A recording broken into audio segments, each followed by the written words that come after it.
जो मेरे इनकार ते चुप ए, होरे केड़ी लार ते चुप ए। खून ते खून ए बोलेगा,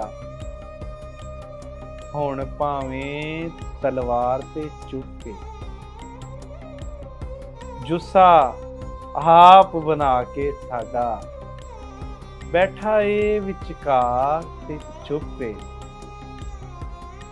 अपने बारे बोल रहा सी, मैं पुछया किरदार ते चुप ए। प्यार दा रौला पावन वाला, धी नूं होया प्यार ते चुप ए।